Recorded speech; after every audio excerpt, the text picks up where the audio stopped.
Big TV భక్తి సమాచారం WhatsApp ఛానల్లో జాయిన్ అవ్వండి. అన్ని విశేషాలు ఎప్పటికప్పుడు తెలుసుకోండి. మొత్తం విశ్వమంతా కూడా శివశక్తిమయము అనేది ప్రతిపాదించినటువంటి అంశం. అందుకే శివశక్త్యాత్మకం విద్ధి జగమేత చరాచరం. ఇది ఒక గొప్ప వాక్యముగా మననం చేసుకుంటున్నాం. విశ్వమంతా శివశక్త్యాత్మకమే. శివుడు తన శక్తితో విశ్వాన్ని నిర్వహిస్తున్నప్పుడు శక్తితోనే సర్వవ్యాపకుడయ్యాడు. శక్తితో అంటే శక్తాన్ని విడిచి వ్యాపించలేదు, ఆయనతోనే వ్యాపించింది కనుక విశ్వమంతా శివశక్త్యాత్మకమనే జ్ఞానం పొందడమే నిజమైన విద్య. సర్వం శివశక్త్యాత్మకమని తెలుసుకునే విద్యనే గొప్ప విద్య అనాలి. అదే శ్రీ విద్య అని కూడా అనాలి. శక్తిని ఉపాసించే విద్యలు, విద్య అనేది ఉపాసనకు సంబంధించిన పదంగా చెప్పబడుతోంది శాస్త్రం. అందుకే అవిద్యయా మృత్యుం తీర్త్వా విద్యయా అమృతమస్తునుతే అని శాస్త్రం చెప్తోంది.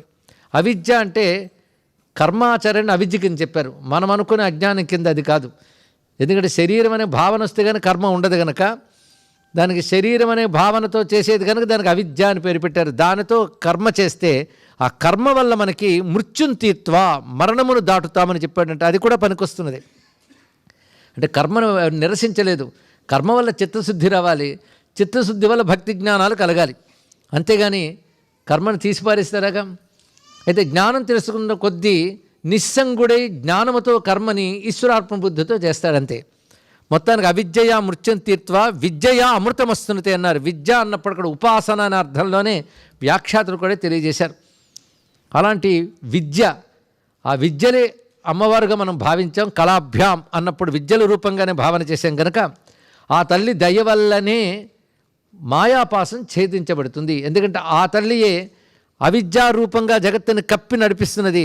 ఆ తల్లియే యోగ్యులైన వారికి విద్యారూపంగా ముక్తినిస్తున్నది కనుకనే పాశవిచ్ఛేదిక సాక్షా నిగూఢాం స్వగుణైర్భృశం అనే మాట చెప్తున్నారు. ఆ తల్లి తెలియబడదట. ఎందుకంటే ఆ అనంత కళ్యాణ గుణముల చాటు నా పరతత్వం తెలియబడట్లేదు. అదే స్వగుణైర్ నిగూఢాం అన్నారు. ఇక్కడ తన గుణములతో తాను కప్పబడుతూ ఉన్నటువంటి ఆ తల్లి అనుగ్రహం చేతనే పాశ విచ్ఛేదిక, పాశము ఛేదింపబడుతుంది. తయా విచ్ఛిన్న పాశాస్తే సర్వకారణ కారణం శక్తిమంతం మహాదేవం అపశ్యన్ జ్ఞానచక్షుష. ఆ తల్లి చేత ఎప్పుడైతే మాయాపాసం ఛేదింపబడుతుందో అప్పుడు జ్ఞానమనే చక్షువుతో పరమాత్మైన శివుని చూడగలరు. కనుకనే అమ్మ యొక్క శక్తి అయిన శివుని, అమ్మ యొక్క శక్తి అంటే శివుని యొక్క శక్తి దయతోనే శివుడు తెలియబడుతున్నాడు. శివుని శక్తి దయతోనే శివుడు తెలియబడుతున్నాడు. అలా తెలియజేసే శక్తి విద్య అవుతుంది, తెలియబడేవాడు వేద్యుడు అవుతున్నాడు. అందుకే రెండూ మనం కలుపు చూస్తే బ్రహ్మ విద్య శ్రీ పార్వతీదేవి, బ్రహ్మము వేద్యుడు పరమేశ్వరుడు. కానీ బ్రహ్మ విద్య లేనిది బ్రహ్మము తెలియబడతాడా? ఇది బ్రహ్మ విద్య ఎక్కడి నుంచో వచ్చి బ్రహ్మమును చెప్పట్లేదు, బ్రహ్మము నుంచి వచ్చిన బ్రహ్మ విద్యయే బ్రహ్మమును తెలియజేస్తుంది. సూర్యుడి నుంచి వచ్చిన కాంతే సూర్యుని తెలియజేసినట్లుగా ఈ ఉపమానం మనం చెప్పుకున్నాం. అందుకే పార్వతీ పరమాదేవి బ్రహ్మ విద్యాప్రదాయిని. తస్మాత్ సహ తయా శక్త్యా హృది పశ్యంతి ఏ శివం తేషాం శాశ్వతకి సిద్ధి నేతరేషాం ఇతి శృతి అని చెప్పారు. అందుకే చేయవలసిన విధానం ఏంటంటే, మేము పరమేశ్వరుని ఉపాసిస్తున్నాం, పరమాత్మను ఉపాసిస్తున్నాం అంటే నేరుగా అలా చేయడానికి వీల్లేదట. శక్తితో కలిసి శివుని ఆరాధన చేయాలి. అందుకే తస్మాత్ సహ శక్త్యా తయా శక్త్యా, ఆ శక్తితో కలిసి హృది పశ్యంతి ఏ శివం, ఎవరు హృదిలో చూస్తున్నారో ఆ శివుని, అంటే శక్తి సహితంగా ఎవరు శివుని చూస్తున్నారో తేషాం శాశ్వతకి సిద్ధి, వాళ్ళకి శాశ్వత సిద్ధి లభిస్తుంది. శాశ్వత సిద్ధి అంటే మోక్షం. నా ఇతరేషాం ఇతి శృతి, మరొక మార్గంలో పొందలేము. కనుక శక్తి సహిత శివోపాసన ప్రధానమని శివ సంబంధమైన గ్రంథములు కూడా చెప్తున్నాయి. కానీ జగమంతా శివశక్త్యాత్మకంగా ఎలా చూడాలో నిన్న 2 రోజులు ప్రవచనంలో సంపూర్ణంగా తెలుసుకున్నాం. పంచతత్వములుగా శివుడు తన శక్తితోనే విస్తరిస్తాడు కనుక ఆ పంచతత్వములు విషయములు కూడా ఒక్కసారి నమస్కారం చేసుకొని మళ్ళీ మననం చేసుకొని నేను ఎలాగ విస్తరంగా చెప్పుకున్నాం కనుక నమస్కరించుకొని ఆ చిచ్చక్తి అనే మాట అత్యంత ప్రధానమైనది. పరమేశ్వరుని యందు ఉన్నటువంటి స్వాభావికి సహజ ధ్రువ అనే శక్తికి పేరు చిచ్చక్తి. ఆ చిచ్చక్తే ఇచ్ఛా జ్ఞాన క్రియారూపాలతో వస్తున్నది. ఆ ఇచ్ఛా జ్ఞాన క్రియారూపాలతో తర్వాత విస్తరిస్తున్నది. అలా విస్తరిస్తున్నప్పుడు పరమేశ్వరుని వద్ద ఉన్నటువంటి శక్తులన్నీ కలిపి ఒక మహాశక్తి అంటున్నాం మనం. కనుక శక్తి ఒక్కటే కానీ అనేక విధములుగా ప్రకటింపబడ్డం చేత అనేక పేర్లు వస్తున్నాయి. కానీ సృష్టి యొక్క కార్యంలో అంటే సృష్టి స్థితి లయాది కార్యములలో ఇచ్ఛాశక్తి ప్రవర్తిస్తూ అంటే చిచ్చక్తి ఇచ్ఛా జ్ఞాన క్రియగా ఉన్నది. కానీ ఇచ్ఛ మొదటిది. ఆ ఇచ్ఛ సంకల్ప కామ రూపాలతో ఉంటుంది. దీనికి ఉపనిషత్తులో సత్యకామ సత్య సంకల్ప అని అద్భుతమైన మాట చెప్పాడు. పరమేశ్వరుడు సంకల్పము సత్యం. సత్యం అంటే అర్థం అమోఘం, వ్యర్థము కానిది అని అర్థం. ఆయన సత్యకాముడు, సత్య సంకల్పుడు. అంటే అనుకున్నాడే జరిగి తీరుతుంది. ఎన్నో అనుకున్నాం కానీ జరగలేదండి చాలామంది అంటుంటారు. కొందరు సంకల్పాలు పురిట్లోనే సంధి కొడుతూ ఉంటాయి. ఎందుకంటే సంకల్పము నెరవేరాలి అంటే ఆ సంకల్పానికి బలం కావాలి కదా. మన సంకల్పాలకు బలం కావాలంటే శివ సంకల్పం కలిగాలట. అందుకే తన్మే మన శివ సంకల్పమస్తు అని కూడా అంటుంటాం. శివ సంకల్పం అనే మాట ఒక సూక్తముగా వేదమునందు చెప్పబడుతుంది. మహాన్యాస ప్రక్రియలో కూడా శివ సంకల్ప న్యాసం చేస్తారు కదా. ఎక్కడ హృదయే న్యసేత్, హృదయంలో దాన్ని న్యాసం చేస్తారు. అంటే శివ సంకల్పం హృదయంలో వస్తే మన సంకల్పాలు శివములు అవుతాయి, సత్యములు అవుతాయి. సత్యం అంటే వ్యర్థము కాని సంకల్పం అని జగత్తును చేయాలనుకున్నాడు. సహ అకామయత బహుశ్యాం ప్రజాయేయ అని అనుకోగానే వెంటనే జరిగింది. ఎందుకంటే బయట వస్తువులు అవసరం ఉన్నప్పుడే జరుగుతుందో లేదో సందేహం. అదేవిధంగా మన బుద్ధికి సరైన జ్ఞానము స్వతంత్రత లేకపోయినా సందేహమే. కానీ ఈశ్వరుడు సర్వతంత్ర స్వతంత్రుడు, సర్వజ్ఞుడు. ఆ కారణం చేతనే తాను తన సంకల్పంతో సర్వం సృజించగలడు ఆయన. అందుకే సత్యకామ సత్య సంకల్ప. ఈ కామ సంకల్ప రెండు కలిపి మనం చూస్తే ఇచ్ఛ అని చెప్పబడుతుంది. ఆ ఇచ్ఛాశక్తితో ఉన్నటువంటి వాడిని శివుడు అనాలి. కానీ శివ అంటే శుద్ధ ఇచ్ఛాదుల అర్థంతో పాటు వశకాంతో శివస్మృత అన్న ధాతు ప్రకారం ఇచ్ఛాశక్తి సంపన్నుడు.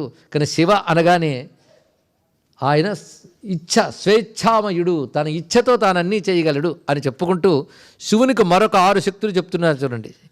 అంటే ఇన్ని శక్తులు చెప్తున్నా మొదటి శక్తులు మర్చిపోవద్దు. ఇచ్ఛాజ్ఞాన క్రియలని చెప్పుకున్నాం, దాని మూలం చిచ్చక్తిని చెప్పుకున్నాం. శివునికి 6 శక్తులు ఉంటాయట. ఈ 6 శక్తులు ఏమిటంటే సర్వజ్ఞత, అనాది బోధ, స్వతంత్రత, అలుప్త శక్తి, అనంతత, నిత్యతృప్తి. ఇవి ప్రధానంగా పరమేశ్వరుడి దగ్గర ఉన్నటువంటి స్వాభావికమైన శక్తులు. మొత్తం 6 అయ్యాయి కదా. సర్వజ్ఞత, సర్వం తెలిసినవాడు పరమేశ్వరుడు ఒక్కడే. కానీ 4 విద్యలు తెలియగానే సర్వజ్ఞుడి బిరుదు రాదు.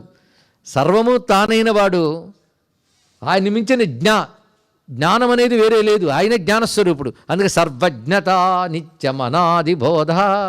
అనాది బోధ, అన్నీ జ్ఞానములు తానైనటువంటి వాడు. అన్నీ తెలుసుకునే తెలివి కూడా అనేది. జ్ఞానము తానే సర్వం తెలుసుకుని, బోధ అంటే ఒక విషయం అర్థం ఒకట తెలియట. అది దానికి తెలిసినట్టు ఇంకెవరికి తెలుస్తుంది? ఇది ఆది అనాది. అంటే మొదటి నుంచి ఆయన దగ్గర ఉందని చెప్పలేను, ఎందుకంటే ఆయన మొదలే లేదు కనుక. అనాది బోధ. స్వతంత్రత, శివుడు సర్వతంత్ర స్వతంత్రుడు. అందుకే శివునికి అధీనంగా జగత్తు ఉంటుంది కానీ జగత్తుకు అధీనంగా శివుడు ఉండడు. దీన్ని ఒక సామెతలో పెద్దవాళ్ళు చెప్పేశారు మనకి. శివుడి ఆజ్ఞ లేనిది చేయమైనా కొట్టదు. ఎంత గొప్ప మాట చెప్పారండి. అందుకే సర్వం ఆయన శాసనంలో ఉంటాయి. సర్వం వశీకృతం యస్మాత్ తస్మాత్ శివ ఇతి స్మృత. ఆయన అధీనంలో సర్వము ఉంటాయి కనుకనే ఆయన స్వతంత్రుడు. తర్వాత అలుప్త శక్తి. శక్తి శబ్దానికి ఇక్కడ సమర్థత అని అర్థం. ఇక్కడ అంటే లోటు లేని సమర్థత కలిగినటువంటి వాడు. లోటు అనేది ఎప్పుడూ లేదు, పూర్ణ అని అర్థం ఇక్కడ. అనంతత తర్వాత ఒకటి, ఆయన పరిమితి లేదు, అనంతత. నిత్యతృప్తి, ఆయన ఎప్పుడు తృప్తిగా ఉంటాడండి. కొందరు పరమేశ్వర ప్రీత్యర్థం అని చెప్తూ ఉంటాం. పరమేశ్వరుడు నువ్వెవడు వేయ ప్రీతి కలిగించడానికి అన్నాడు గురువు. ఆయన ఎప్పుడు సంతోషంగా ఉన్నాడు. ఈశ్వరుని తృప్తిపరచడానికి చేస్తున్నానండి అన్నాడు. ఎంత అజ్ఞానం అండి ఇదే. ఎలాంటిదంటే సముద్రాన్ని నీటితో నింపుదామని ప్రయత్నించినట్టు, సూర్యుడికి మేము వెలుగిస్తామన్నట్టు ఉంటుంది ఇక్కడ. ఆయన నిత్యతృప్తి. నిత్యతృప్తా భక్త నిధి నియంత్రి నిఖిలేశ్వరి. చూసారు, ఏది చదువుతున్న లలిత శాస్త్రం వస్తుంటుంది, అది శివశాస్త్రం. అది కూడా ఎందుకంటే అలా అన్నారంటే 2 రోజులు శ్రద్ధగా విన్నవాళ్ళు ఇది అడగరు. ఆ శివశక్తి గురించే మనం చెప్తున్నాం. 2 అభేదములే కదా. కనుక తర్వాత మాట ఏమిటి? నిత్యతృప్తి. ఎప్పుడు తృప్తిగా ఉంటాడు. అంటే ఆనంద స్వరూపుడు కదా, సచ్చిదానంద ఘనుడు. అందుకే ఈ 6 రకములు ఉంటాయి కనుక షడాహురంగా అని మహేశ్వరస్య అన్నారు ఇక్కడ. మహేశ్వర అని ఎవరిని అనాలంటే ఈ 6 ఉన్నవాడిని మహేశ్వరుడు అనాలట. కనుక శివుడికి మహేశ్వర నామం దేనివల్ల వచ్చింది? ఈ 6 వల్ల. సర్వజ్ఞత, అనాదిబోధ, స్వతంత్రత, అలుప్త శక్తి, అనంతత, నిత్యతృప్తి. ఈ 6 ప్రధానమైన అంగములుగా కలిగినటువంటి శక్తి స్వరూపుడు. అలాంటి పరమేశ్వరుని చిచ్చక్తి స్వరూపంగా కొంతమంది జగత్తంతా దాటిన తర్వాత పరమాత్మని చూడాలి. పరమాత్మ నుంచి జగత్తంతా వచ్చింది. జగత్తులో మనం ఉన్నాం కనుక జగత్తు గురించి తెలుసుకోవడం అంటే ఈశ్వరుని శక్తి విలాసమే జగత్తంతా అని తెలుసుకుంటూ శుద్ధమైన ఈశ్వరతత్వాన్ని తెలియాలంటే ఈ శక్తి సాయంతోనే ఈశ్వరుని తెలుసుకుంటున్నాం. For more videos like this, subscribe Big TV channel.